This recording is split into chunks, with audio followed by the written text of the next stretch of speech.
Assalamualaikum warahmatullahi wabarakatuh. Lupakan semua yang kalian pelajari di buku sejarah tentang Columbus atau Vasco da Gama. Jauh sebelum Eropa mengenal rute laut ke Asia, dunia sudah menyaksikan armada paling mengerikan sekaligus paling damai yang pernah ada. Selamat datang di Jejak Penakluk. 300 kapal, 27.000 pasukan, dan satu kapal utama yang luas geladaknya setara dengan setengah lapangan sepak bola. Ini bukan sekadar armada, ini adalah kota terapung. Di atasnya ada dokter, juru tulis, ahli astronomi, hingga ulama. Dan pemimpinnya, seorang muslim taat yang suaranya bisa menggetarkan nyali musuh dari jarak jauh.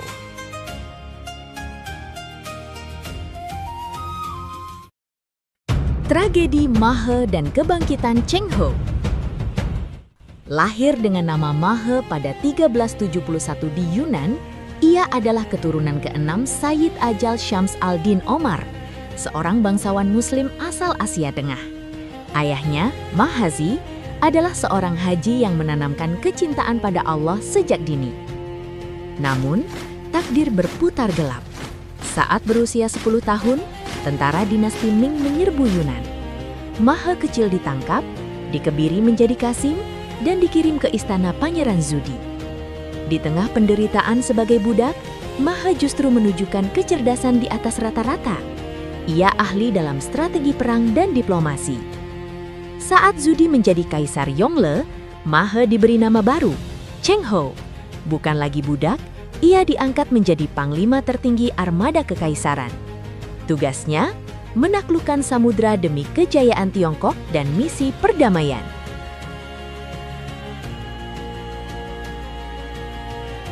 Data teknis Baochuan.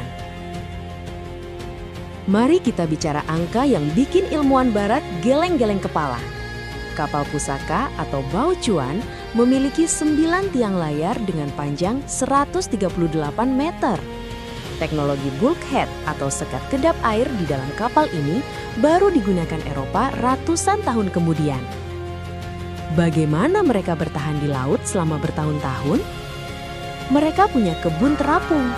Di atas kapal, mereka menanam sayuran dalam pot besar untuk menghindari penyakit scurvy. Mereka punya tangki air raksasa dan peternakan hewan. Cheng Ho membawa tim medis yang lebih lengkap daripada rumah sakit di darat saat itu. Mereka bernavigasi menggunakan kompas magnetik dan tabel bintang yang sangat akurat. Inilah puncak teknologi maritim abad pertengahan.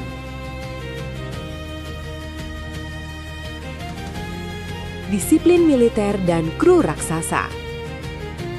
Bukan cuma soal kayu dan layar, Cheng Ho memimpin 27.800 kru. Itu setara dengan jumlah penduduk satu kota yang dipindahkan ke tengah laut. Bayangkan logistiknya. Ia membawa juru tulis untuk mencatat setiap bahasa baru, ahli botani untuk meneliti tanaman obat, hingga pasukan kavaleri berkuda di dalam kapal. Disiplinnya sangat ketat. Setiap kapal berkomunikasi menggunakan bendera, lonceng, dan meriam sinyal. Di malam hari, mereka menggunakan lentera berwarna sebagai navigasi terpadu. Inilah armada paling terorganisir dalam sejarah pramodern.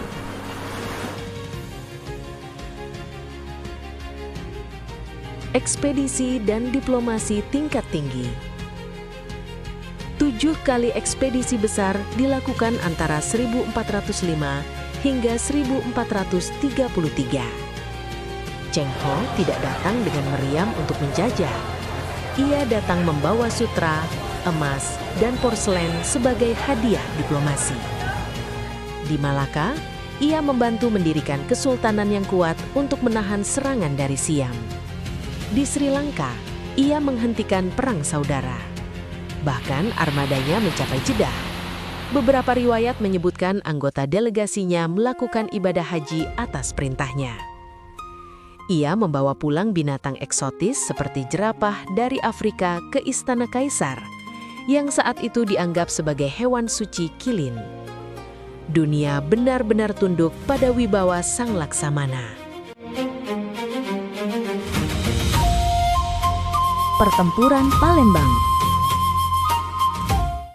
Namun, damai bukan berarti lemah.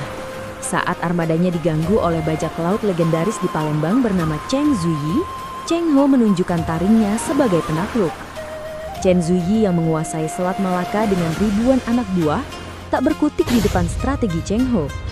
Dalam satu pertempuran dahsyat, Cheng Ho menghancurkan armada perompak tersebut, menangkap pemimpinnya hidup-hidup, dan mengamankan jalur perdagangan Nusantara.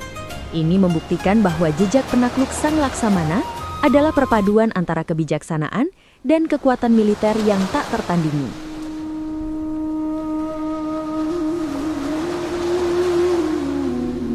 Jasa abadi di Nusantara dan akhir hayat.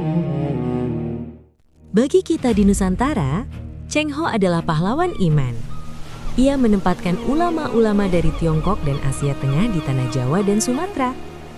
Ia membantu komunitas Muslim Tionghoa berkembang yang nantinya menjadi cikal bakal penyebaran Islam masif oleh Wali Songo.